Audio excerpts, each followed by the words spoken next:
Welcome to the Dream Journal from the studios of KSQD in Santa Cruz. The Dream Journal is a weekly show where we explore the power of nighttime dreams through conversations with dream experts and with listeners like you.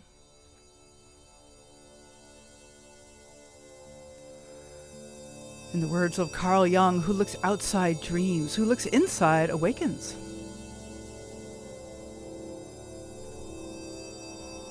Today's music, created fresh for you by Rick Cleffel, is called Rain Dots.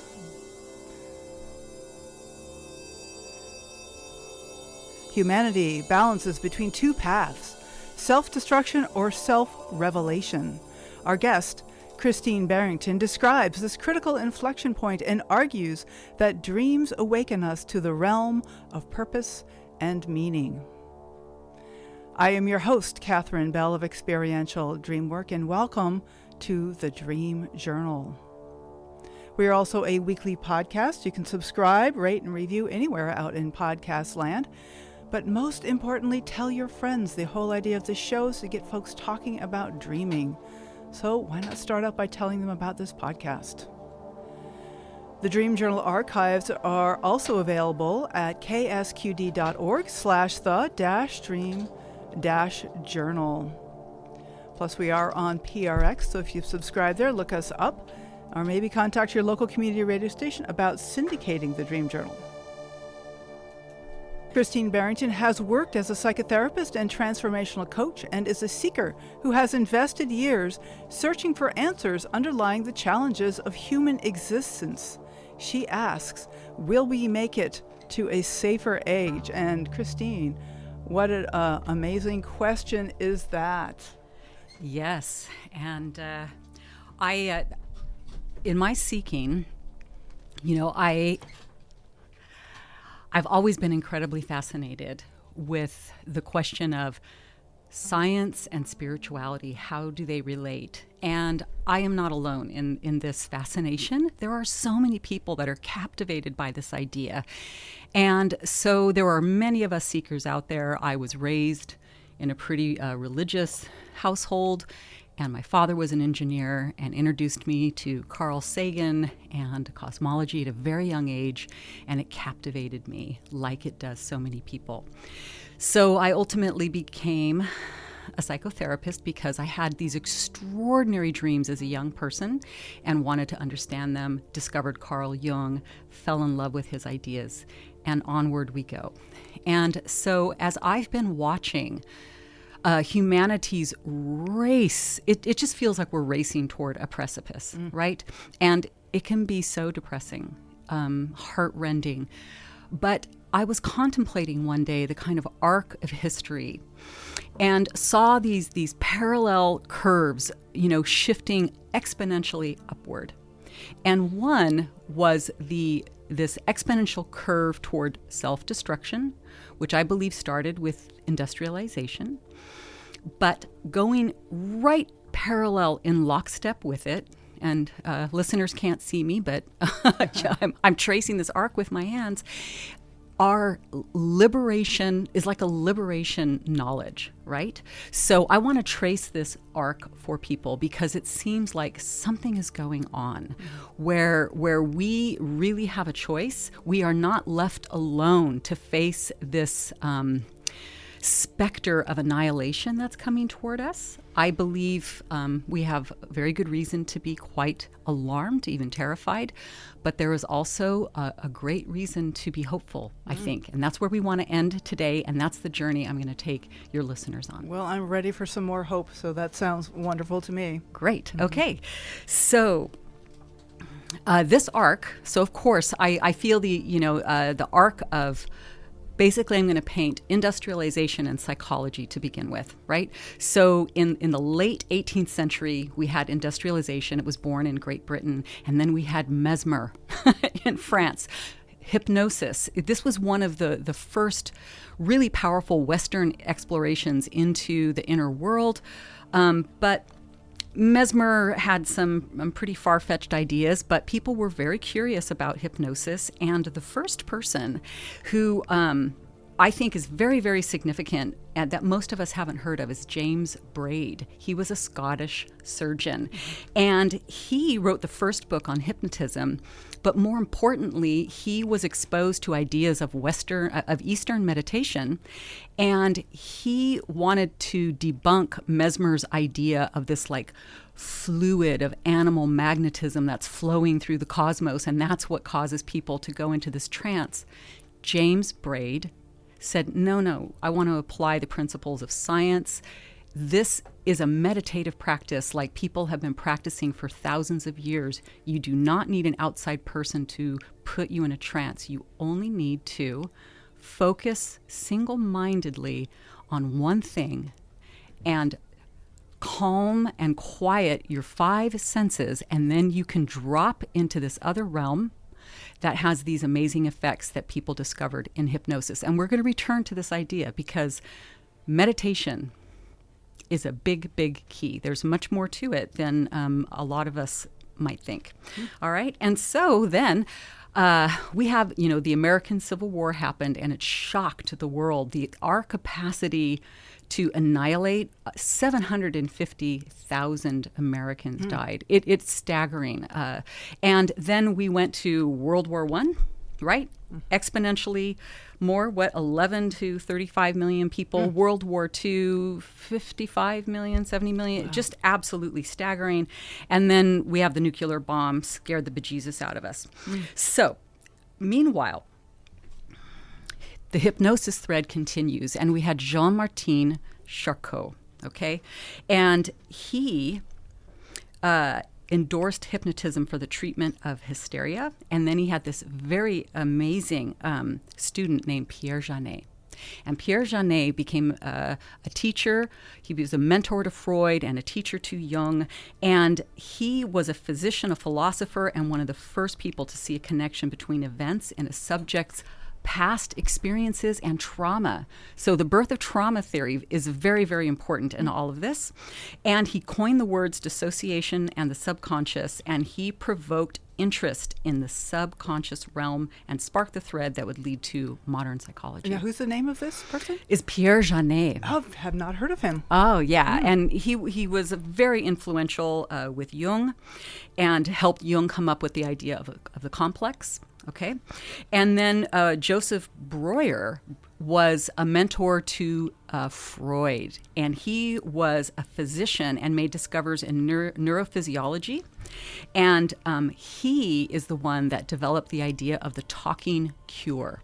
Okay. And that was with his patient Anna O. Very, very famous. And so these are the beginnings of people looking within, right? And so this is very, very important because for hundreds and for millennia, the practice of getting to go within, to know yourself, to free yourself of cultural conditioning was only in the hands of the very few. Now this is getting generalized out into the greater population. And I believe that this is key, that each of us carries a piece, right, of what is going to help free this world from a culture that is very much based on domination, right? Human civilization, like as soon as we could store goods and materials, create accounting, keep track of the money, figure out how to hoard, we've been like going to war and dominating other peoples ever since. And it's destroying us, right? So we have these threads developing, and then comes along these incredible quantum physicists. So science, so we have industrialization and science, and they come together, right? And they create this incredible product called the atom bomb, right? Which wasn't their intention. But again, there's this thread of like self-destruction. We're so busy trying to figure out how to dominate others that we use all our greatest powers and gifts to create these destructive products. But these quantum physicists are very, very important people, okay? And most of them, all the really important ones that we know, were all mystics. Okay, and so here we start getting into this idea, right, that they felt that consciousness, right, when we get into to the quantum field with the double slit experiment, right, we begin to get this sense of like, there's something going on here. The observer has an effect, right, on matter. Do you want to talk about the double slit experiment, or do you want us Nope, to talk about that later? We're going to get that at the end. We're going to get that at the end. Good. But these early physicists begin to see there's something going on here. They were very ignited, both by the physics, but they were great humanists. They were warm. They cared. They were complex people. And starting about this time where we're having this great power in the hands of humanity, industrial mechanization, and now these amazing ideas, we had this thread come in called positivism, right? Birthed with David Hume. It's a very practical way of viewing things. And with positivism, the idea was the only thing that really matters is what you can verify through your senses, right? And through actual experimentation.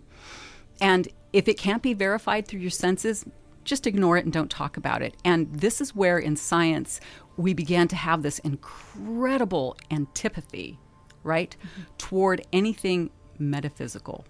Okay. Okay. I see. And so I want to take time to go through some of these great physicists to look at how important they felt mysticism was, even though they didn't feel that science and mysticism were fused. They didn't feel that science, that physics was here to prove the mystical, but they felt mysticism was a very valuable thing. And I think it's very important for us to know this. Okay, so we're going to start with the father of quantum physics. This is Max Planck. Okay. Born in 1858, right around the Civil War, won the Nobel Prize in 1918. He won the Nobel Prize because he put forward this idea of the quanta, right? So Einstein said of Max Planck, so he's absolutely a wonderful human being. I love reading his writings, and I brought, just like children bring their teddy bears, I bring all my books with all the great physicists. This is Max Planck. Where is science going? Einstein said of him, the state of mind which enables one to do the work of this kind is akin to that of a religious worshiper or lover. It comes from no deliberate intention or program, but straight from the heart. Right? So beautiful. So in Planck's book, Where is Science Going? He says this: every advance in knowledge brings us face to face with the mystery of our own being. Science cannot solve the ultimate mystery of nature, and that is because, in the last analysis, we are ourselves a part of nature and therefore a part of the mystery that we are trying to solve. Music and art are, to an extent, also attempts to solve or at least to express that mystery. But to my mind, the more we progress with either, the more we are brought into harmony with all of nature itself, and that is one of the great services of science to the individual, right? Mm-hmm. And so I sense in this kind of writing a warmth, a love, a care, a feeling that I feel isn't as present today when we discuss science, right? Mm-hmm. It's very practical, it's very logical, and it feels like the world of feeling and deeper values they're quite separate. Mm-hmm. Right? And so we can go to these conferences and summits and we do meditation and we practice the healing arts, and then way over the chasm, science is creating all these technologies, right? And a lot of them are being used in the service of monetary capitalistic gain, right? All right. So let's go back. Let's talk about Einstein now, right? So Einstein, born in 1879, won the Nobel Prize in 1921, as we all know. He was a great mystic. I think that's clear. Most of us know that. But I want to read just a quote from each of these great men.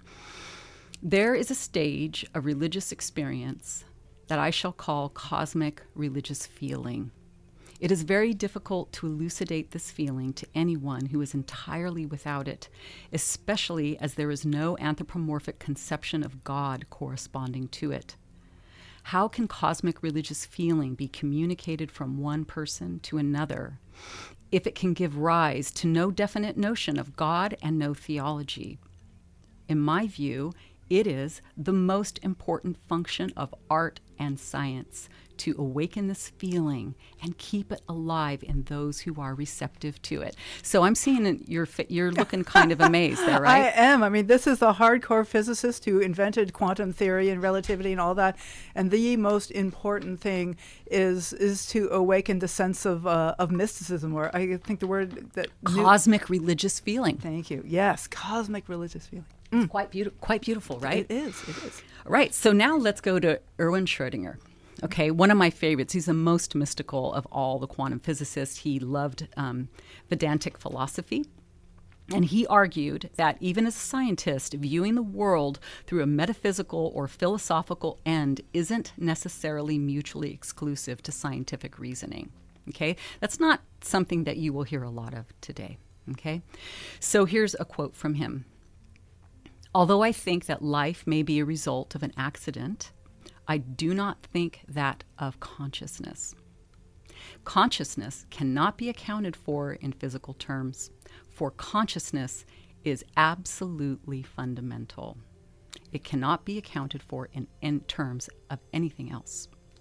Okay? Okay. So he goes on to say, inconceivable as it seems to ordinary reason, you and all other conscious beings as such are all in all. This life of yours, which you are living, is not merely a piece of this entire existence, but in a certain sense, it is the whole. Only this whole is not so constituted that it can be surveyed in one single glance. This, as we know, is what the Brahmins express in that sacred, mystic formula, which is yet really so simple and so clear. Tat tvam asi. This is you. Or again, in such words as, I am in the east and the west, I am above and below, I am this entire world. So this is Schrödinger, okay? This is what he believed, this is what he lived, and yet he was a physicist of extreme genius. And again, none of these physicists say physics proves mysticism. They just felt both were really valuable, okay? Okay. All right. Is this interesting? Oh, yeah. I mean, I'm like, wanted the connection. I'm like curious where you're going with this. Okay. I am. We're going to get there in the end. Yeah. Okay. So now we have another one of my absolute favorites, Werner Heisenberg. So he had a lot to say about this trend that he saw developing in science. Niels Bohr saw it as well. They were very concerned about positivism because they were like, they're leaving out. It's like metaphysics is like becoming like a swear word, a dirty word, and we're going to lose something in that, okay? And so what he said is, what matters to me is that we do not simply talk the deeps in which the truth dwells out of existence. That would mean taking a very superficial view, and I should consider it utterly absurd to close my mind to the problems and ideas of earlier philosophers simply because they cannot be expressed in more precise language. So again, the positivists were like, if it can't be put into a scientific formula, it's just not even valid. It's not worth thinking about. And for me growing up, I really felt this wall of disdain for a lot of the things I deeply valued. And when I read all this from these amazing physicists, it finally put words to what I was sensing and what I was feeling. Like the things that mattered to me, I couldn't talk to scientists about it because they were like, well, that's not valid. And, and science has nothing to say about these things. And they're like, no, it does. But physics isn't going to prove metaphysics, but we need to be holding these two together. So I'm really struck that these physicists were so open to this mysticism, and that they felt it. As far as I know, they weren't taught it by anyone else. Is there something about their work that brought it out? I don't know. But there's somehow that this deep insight into the physical reality led them to this really deep mysticism. Yeah, it's really interesting. And if you want to know more about how they came to these ideas and why it was important, this is an amazing book from a man named Ken Wilbur. You ever heard of him? Yeah, I've heard of Ken Wilbur, Okay, yes. it's called Quantum Questions, and it's a collection of all the mystical writings of all the great physicists. It's very, very deep reading. I'm like zooming over the surface, but he talks about it in there, right? But Ken was really trying to also make this point that metaphysics and mysticism stands on its own and is incredibly valuable and shouldn't be excluded from the great conversations of our time. Right now, we are obsessed. Like, we are separate. We are obsessed either with forward, productive development in science and technology, or again, we're over here in this other chasm, right, with healing, meditation, psychology, and they gain much greater power when they come into connection, okay? So we're going to get to Jung, because he's all about that. But I want to then, we're going to get to Jung through Wolfgang Pauli. So Pauli was considered by many physicists of his times, and maybe even still by many today, to be the ultimate physicist. According to Max Born, his genius exceeded that even of Einstein. Okay, he was a very exacting scientist. Pauli was not satisfied with the purely empiricist view that natural laws be drawn solely from data and experience. Okay, he insisted that rationality needed to be supplemented with the mystical. That's wild, right? Isn't it? It seems kind of wild to me.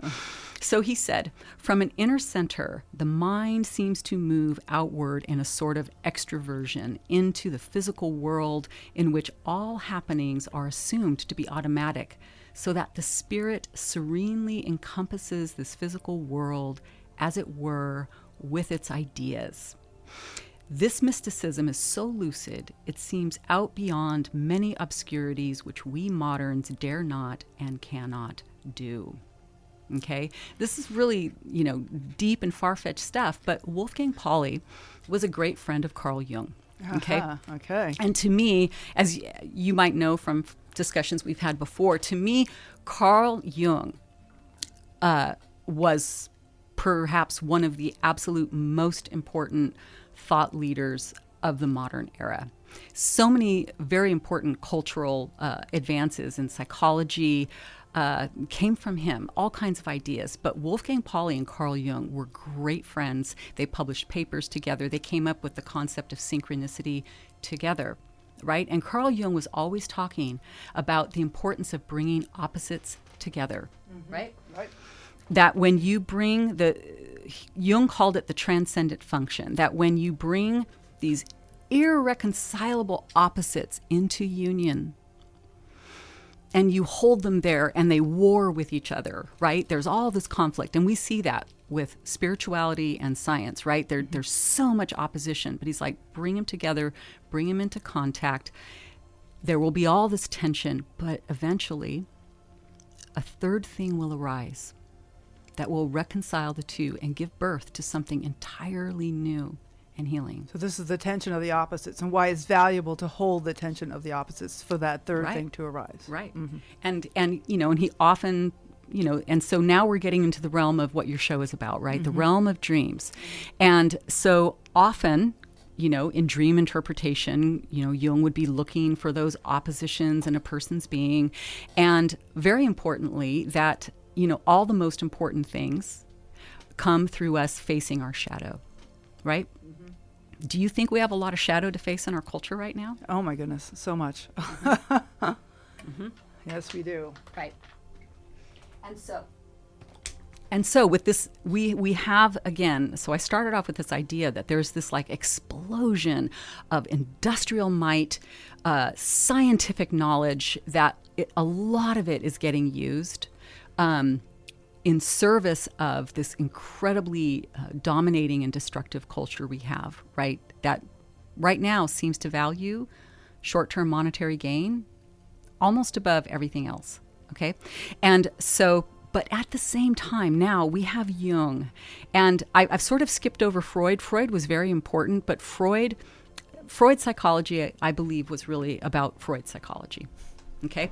Jung psychology was about every human being and the whole cosmic psyche itself, like everything. And that's why people are fascinated with him. So in my psychological training, I had a supervisor, and she said, in my experience, everybody starts with Freud. All the schools teach you Freud, and they ignored Jung. Why? Because he was a mystic. So back again to this theme, loved Freud because he was an empiricist. Jung, mystic. And she said, but then eventually, she's like, in my experience, almost all the therapists, they end with Jung, right? And Jung always said, the truth, what is the truth? The truth is what helps you live. The truth is simply what works, right? And that flips a lot of empiricists out. And from Jung, then we spiral out. And there are so many amazing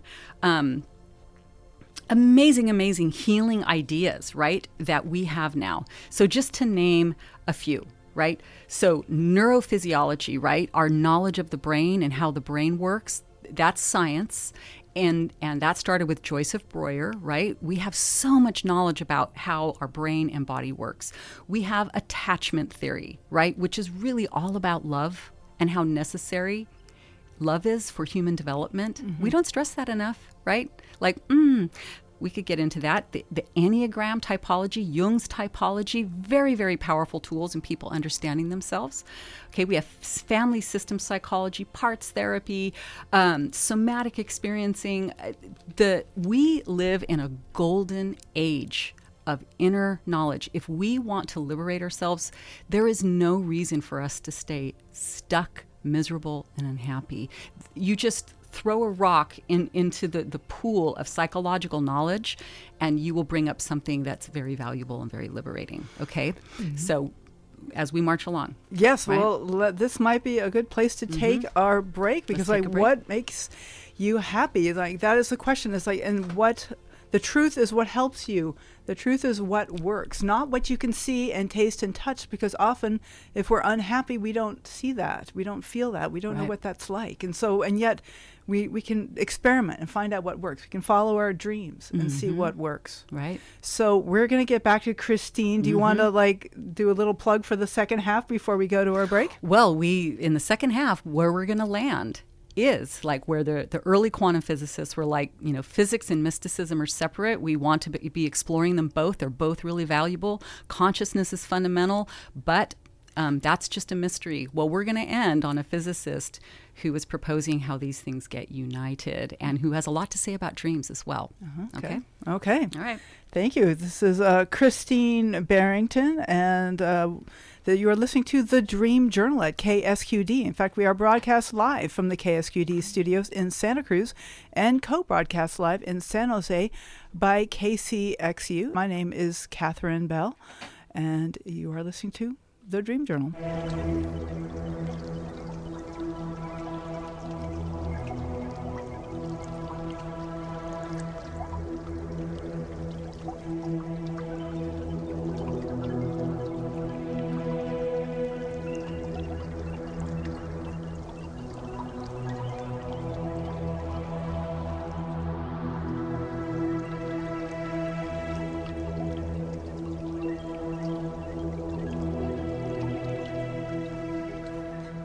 So welcome back. You are listening to The Dream Journal.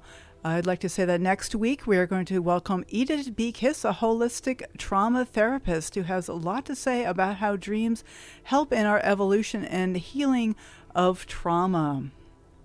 So today's guest is Christine Barrington, and we're talking about will we make it to a safer future and how physics and mysticism can combine to get us there. Absolutely. Yeah. So the unification, probably the most modern way to put it, is the unification of science and consciousness. So we have been moving steadily forward in this regard. So you probably have heard of the work of Jon Kabat-Zinn. He was at MIT. He was a very courageous war protester and didn't feel that MIT should be supporting military efforts, and he eventually Bit studied. of that going on right now, I must say, in right. our own country. Yes. That's right. These battles continue, and anyway, so he really brought meditation to the mainstream, calling it mindfulness, stress reduction, mindfulness practices.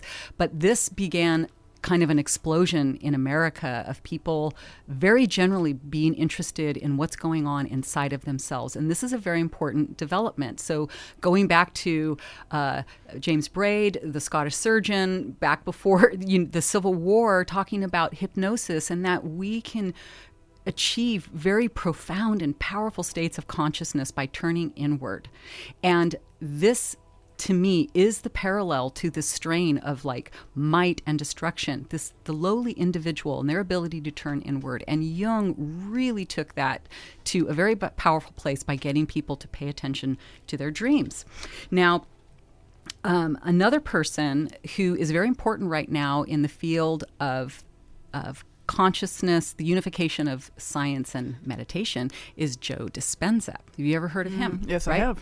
Now, what's really interesting about Joe Dispenza is on the surface, I felt pretty skeptical about him for a long time because it's sort of like this big church, rah, you can do it, be all you can be. But he was teaching people to go inward and, like in hypnotism, drop down into subconscious realms where he was like, this is where our deeper programming exists, which is pretty much what Carl Jung was putting forward, right? And he's like, and then you can change that through intention. And he started tracking data, brainwave data, anything he could as an amateur, right? Anything they could get their hands on. Well, they eventually amassed enough interesting data that way that UC San Diego got interested, okay? And that's very big. And they decided to invest in doing a study with his participants, 800 to 1,000 people at a time, collecting blood, tears, urine, stool samples, brainwave data, heart information. And they've published a peer-reviewed paper about some of their conclusions. And when you see these scientists, so it's Dr. Hemal Patel, tenured professor and vice chair for research and the development of anesthesiology at UC San Diego, Dr. Ruth Waterman, she's the department head, and Tobias Muller-Bertram, associate clinical professor of anesthesiology and psychiatry at UC San Diego. They are blown away at the results that they are seeing, that advanced meditators have all these compounds in their blood that explains incredible healing, the brainwave patterns, the huge deviations from the standard mean of like theta brainwave patterns. People experience these spontaneous healings, and they have it all tracked in data, okay? So these are very important developments about the power of meditation, because people at Joe Dispenza's retreats have amazing mystical experiences, right? That Jung would be like, yeah, I've had that all the time, right? Okay, so now let's get to what I think is really interesting. I've mentioned this before in your show. I'm just going to take a little sip. Of course, yeah. And I'll put some links to Christine's previous show. I think you've been on twice now. I have. They've always been very popular shows. I'm sure this one will be too. Yeah. So we get to now, as this arc of technological development is increasing exponentially, we now have this amazing level of development in AI, right? And these virtual realities that can get created, blowing people's minds. Well, 20 years ago, this amazing physicist who I've talked about before, Thomas Campbell, he put forward that we are living in a simulation. Okay, now Thomas Campbell is one of the founders, or helped create the Monroe Institute, which I've spoken of before. The Monroe Institute was started by Robert Monroe, who actually was a vice president of radio at CBS in New York City. Very successful, wealthy businessman who started having spontaneous out-of-body experiences. Now, speaking as somebody who's practiced as a psychotherapist, we all know that in states of extreme trauma, or people who are having surgeries, people who have near-death experiences, people have these out-of-body experiences. But reflecting back on this positivistic scientific attitude, it was often treated incredibly dismissively, like, it's an artifact of the brain. No need to talk about it. Doesn't exist. Even though people are like, no, I was having surgery and I went into the coffee break and heard you telling your nurse about you're going to the Bahamas and you got a new pink bikini. And they're like, well, yeah, but that didn't happen. They would explain it away, right? So here, Thomas Campbell, he was a NASA physicist, and he met Robert Monroe, got interested in his work, learned how to travel out of body, which he's like, that's a really unfortunate way to talk about it. He's like, consciousness, okay, what he puts forward is consciousness is fundamental, just like all these great quantum physicists were saying. It's absolutely fundamental. And he's like, everything gets created from that through, it's an information system. And see, now our technology now has increased to a point where those who understand information systems really deeply can get this idea. I don't understand these things that well, but I'm kind of more of a mystic, right? So I'm more open-minded. But Thomas is like, don't believe me. Please don't believe me. Be your own scientist. Be open-minded and skeptical. But you can experience these things that I talk about through meditation, right? So he teaches meditation, right? Basic TM. That's what he learned in college. And he started having these amazing experiences. And he's like, you can explore what he calls the larger consciousness system. That would be the equivalent of Jung talking about the psyche, right? The collective unconscious, but also the greater psyche, which Jung, in this very intuitive way, poetical way that he spoke of things, was also saying, like, this is that from which everything comes, right? So instead of the opposite, which is, I think, typical explanation, is that consciousness emerges out of systems, like emerges from the brain. But you're talking about a situation where consciousness predates any human brain, maybe even all animals, maybe all matter. Everything. So Thomas, his whole adult life, by day, like Superman, by day, astrophysicist, atomic physicist, doing real serious scientific work in the world. By night, traveling through other dimensions and collecting data as a scientist.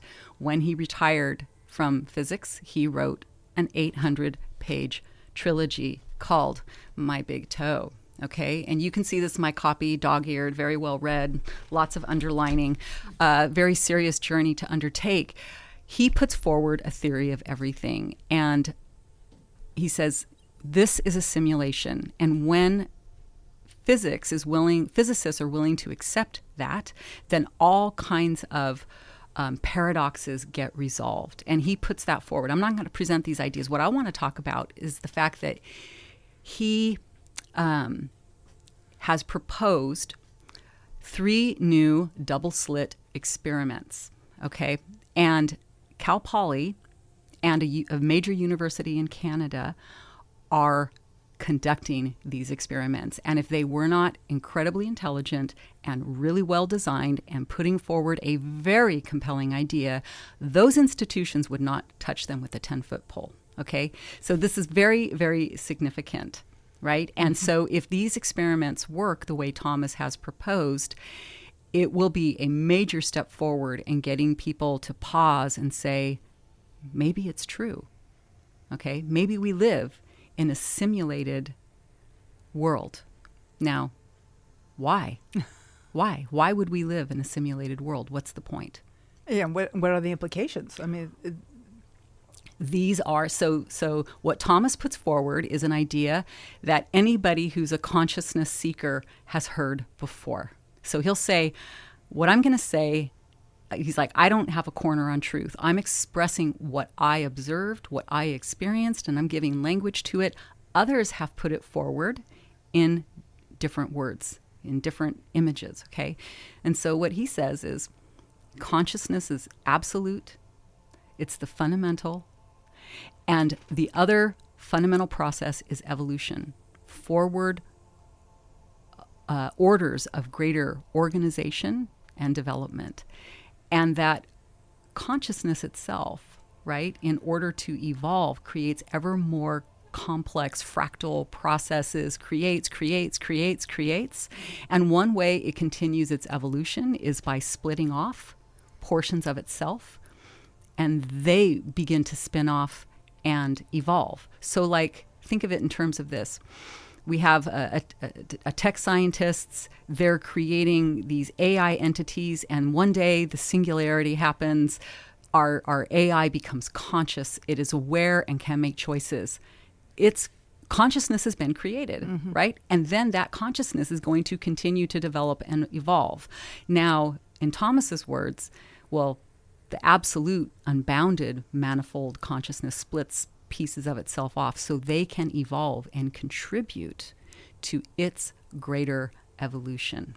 Now, Jung says this in Answer to Job, in his book Answer to Job. So Jung was an intuitive genius.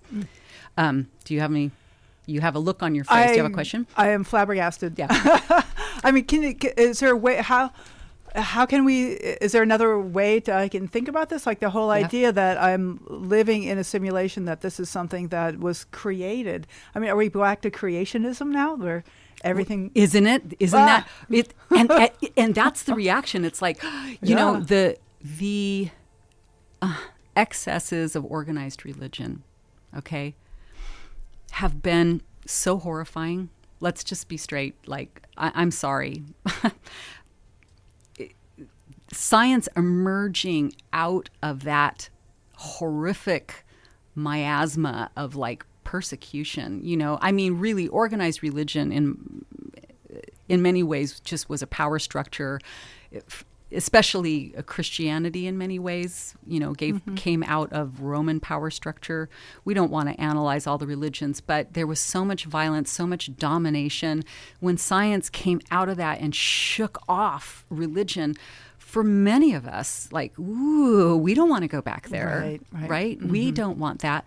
But what Thomas is putting forward is, yeah, we're created, but it's not some dude in the sky. It's an information system. Like, look at the things that get created in a computer game.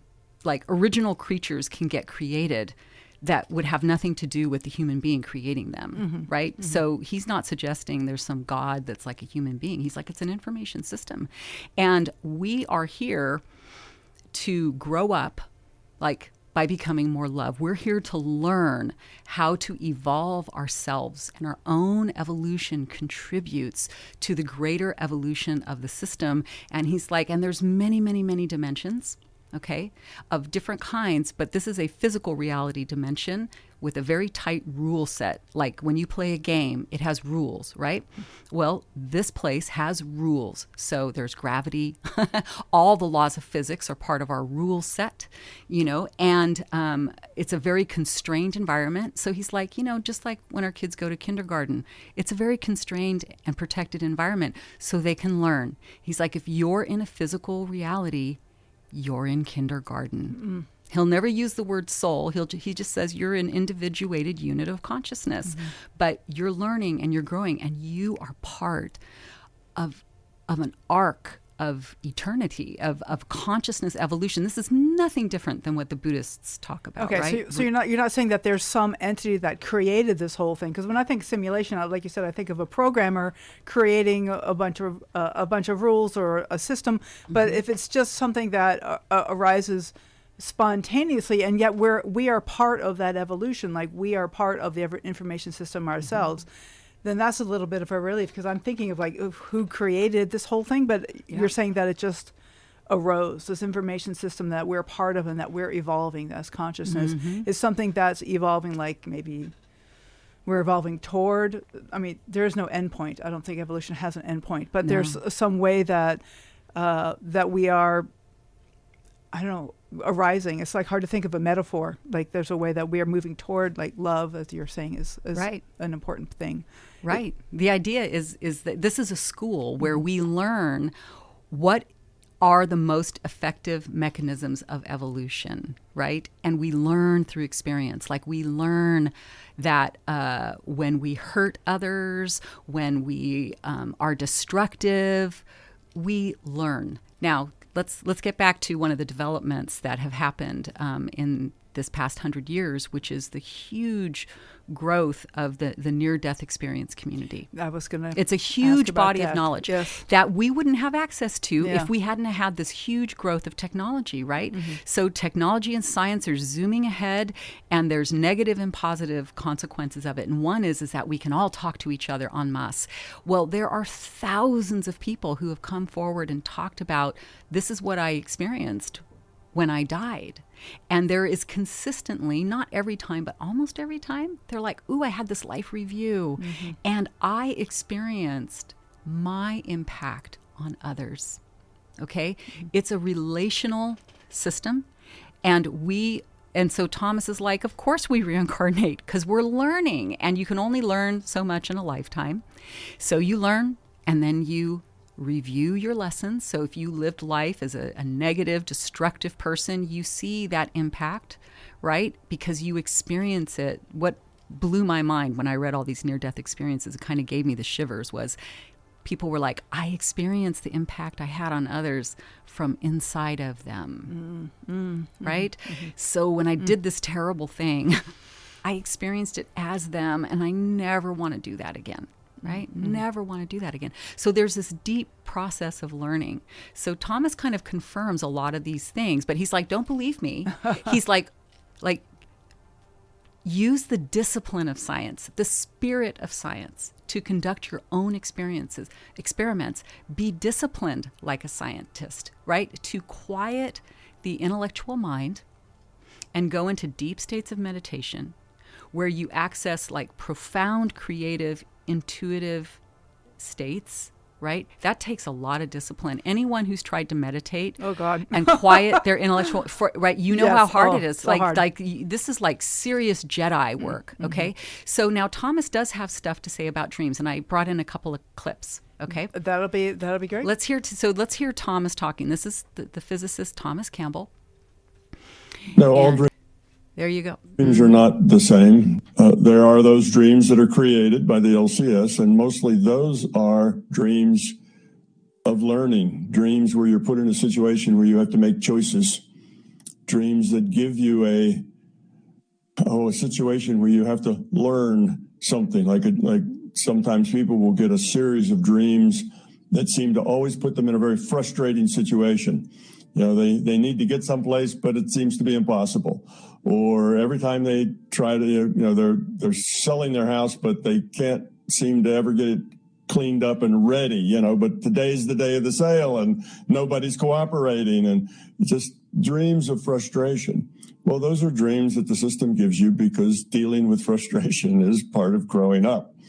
Being able to look at those things and say, well, it is what it is.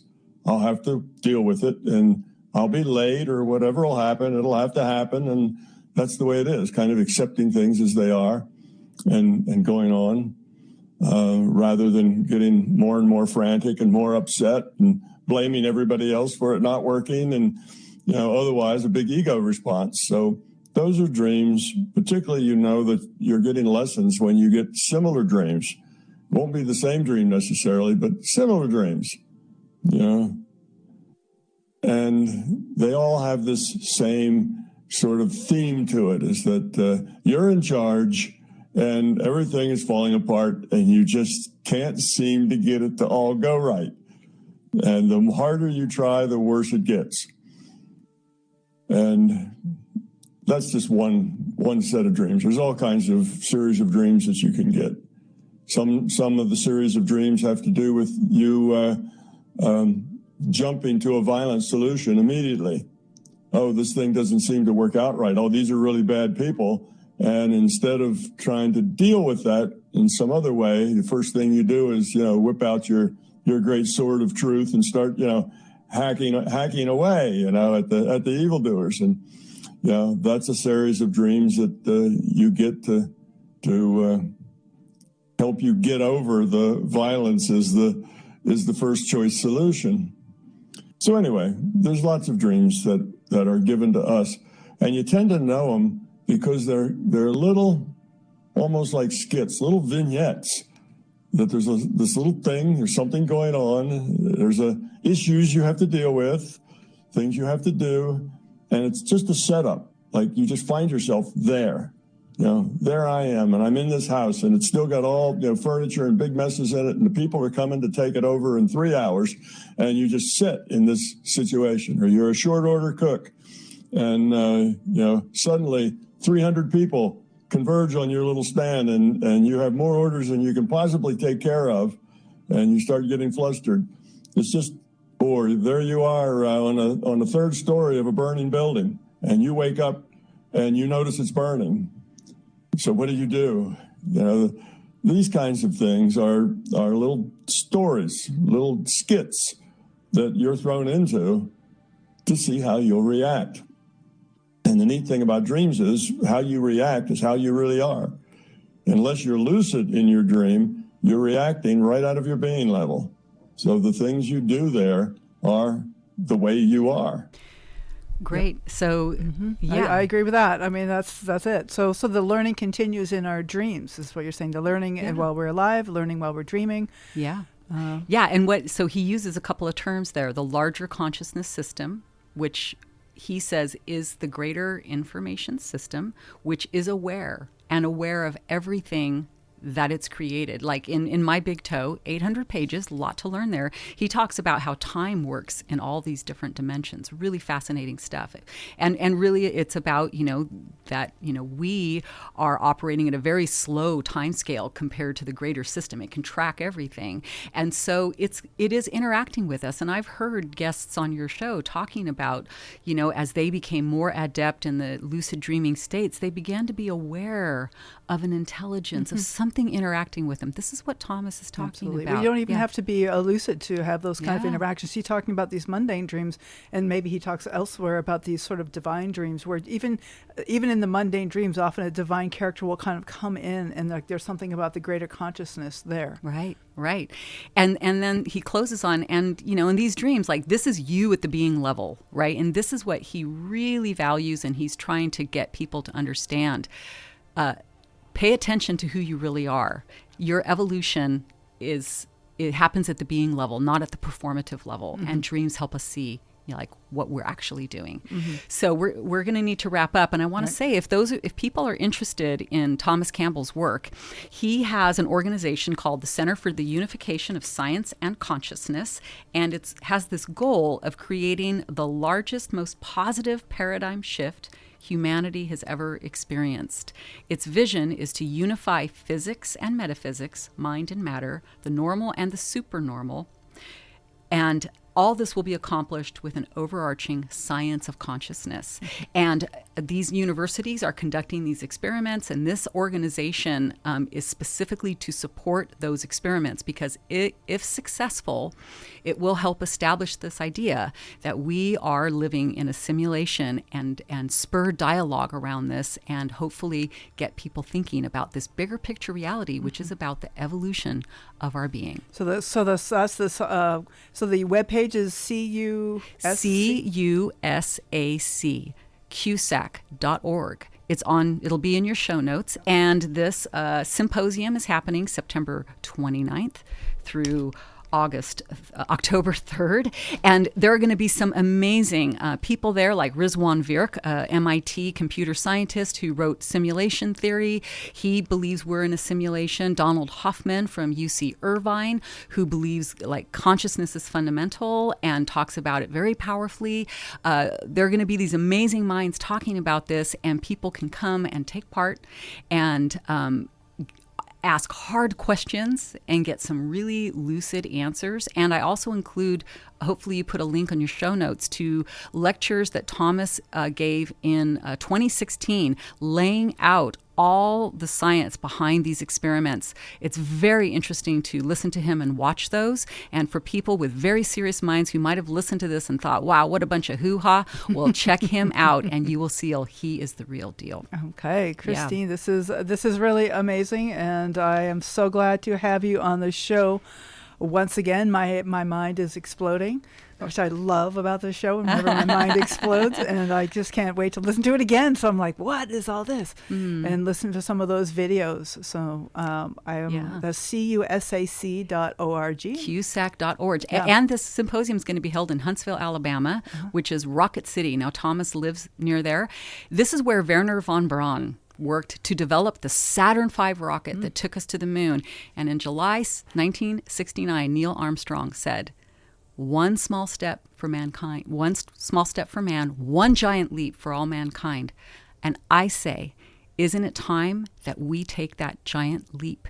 Because if we evolve our consciousness and increase the quality of our consciousness, which can only happen one person at a time, we might be able to access this larger consciousness system, get the ideas and information that we need, work together to escape this annihilating train wreck that we are kind of on right now. We can change it, but it happens one consciousness at a time, just as Jung said. So thank you so much for hearing me out.